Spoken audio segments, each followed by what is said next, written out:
नमस्कार दोस्तों, मैं सीएम मनोज गुप्ता स्वागत करता हूं आपका हमारे YouTube channel all about taxes पर। आज की हमारी इस वीडियो में हम बात करेंगे इनकम टैक्स के अंदर एक बहुत ही बड़ा बदलाव किया गया है। जैसा कि आप सब जानते हैं फॉर्म ITR-V जो कि बेसिकली एक एक्नॉलेजमेंट फॉर्म है। जब भी आप अपनी इनकम टैक्स रिटर्न फाइल करते हैं तो ऐसे में फॉर्म ITR-V जनरेट किया जाता है और इस फॉर्म ITR-V के अंदर आपकी काफ़ी सारी डिटेल्स होती हैं, जैसे कि एक्नॉलेजमेंट नंबर, आपकी इनकम डिटेल्स, आपकी taxes payment detail, TDS details और काफ़ी जगह पर यह ITR फॉर्म आप सबमिट करते हैं, बैंक्स में सबमिट करते हैं। तो ऐसे में अभी इसके अंदर एक बहुत बड़ा बदलाव किया गया है। जैसा कि आप देख पा रहे हैं, अब आपको फॉर्म ITR-V के अंदर इनकम डिटेल्स नहीं दी जाएंगी। जैसा कि आप देख पा रहे हैं ITR-V के अंदर आपका नाम रहेगा, परमानेंट अकाउंट नंबर रहेगा, किस सेक्शन के अंडर आपने इनकम टैक्स रिटर्न फाइल की है वो मेंशन किया जाएगा, फॉर्म नंबर रहेगा, कौन सा ITR फॉर्म आपने फाइल किया है और एक्नॉलेजमेंट नंबर रहेगा। उसके बाद आप देख रहे हैं सीधा वेरिफिकेशन आपको दी जा रही है। इन बिटवीन जो इनकम डिटेल्स होती थी, टैक्सेस की डिटेल होती थी, वो आपको नहीं दी जा रही है। यहाँ पर एक वेरिफिकेशन आपसे साइन कराई जाएगी, जो आप साइन करेंगे, डेट ऑफ सबमिशन जिस डेट में आपने ITR सबमिट की है वो आपकी यहाँ पर रहेगी। तो जैसा कि आप देख पा रहे हैं, जो मेजर पार्ट होता था इनकम डिटेल्स के रिगार्डिंग वो अब यहाँ पर आपका नहीं रहेगा। लेकिन साथ ही आपको ध्यान रखना है, यह सिर्फ उन्हीं केसेस में होगा जहां पर आपने ITR तो फाइल की है बट नॉट वेरीफाइड इलेक्ट्रॉनिकली।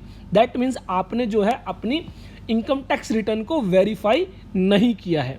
तो जैसा कि आप सब जानते हैं, अपनी इनकम टैक्स रिटर्न फाइल करने के बाद आपको ITR-V जो है वो वेरीफाई करनी होती है और इसके काफ़ी सारे मोड आपको दिए जाते हैं। आप वेरीफाई कर सकते हैं EVC के जरिए, बैंक अकाउंट के जरिए, डिजिटल सिग्नेचर के जरिए। लेकिन अगर आप किसी भी मोड के जरिए वेरीफाई नहीं करते हैं तो ऐसे में आपको जो फॉर्म होता है वो साइन करने के बाद जो है centralised processing centre income tax department Bengaluru 560500 यहाँ पर ऑर्डिनरी पोस्ट और स्पीड पोस्ट के जरिए सेंड करना होता है।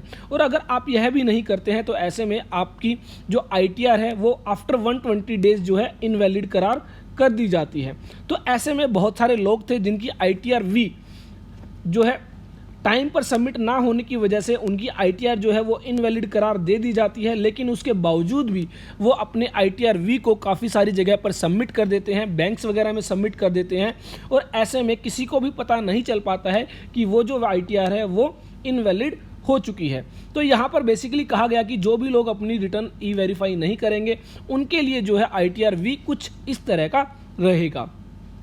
लेकिन जो लोग भी अपनी रिटर्न्स को वेरीफाई कर देंगे उनके लिए जो है वो ITR फॉर्म कुछ इस तरह का जनरेट कर दिया जाएगा। तो यहाँ पर इंडियन इनकम टैक्स रिटर्न जो है एक्नॉलेजमेंट जो है वो जनरेट की जाएगी आफ्टर फाइल्ड एंड वेरीफाइड। तो जैसे ही आप अपनी रिटर्न्स को वेरीफाई कर देंगे या फिर बंगलोर सेंड कर देंगे और वहाँ पर आपकी रिटर्न वेरीफाई हो जाती है तो उसके बाद जो है आपकी Indian income tax return acknowledgement generate कर दी जाएगी, जिसके अंदर आपका permanent account number, name, address, status, filed under section, form number और एक्नॉलेजमेंट नंबर के साथ साथ आपकी काफ़ी सारी डिटेल्स जो कि आपकी इनकम से जुड़ी हुई होती है वो आपको दी जाएंगी।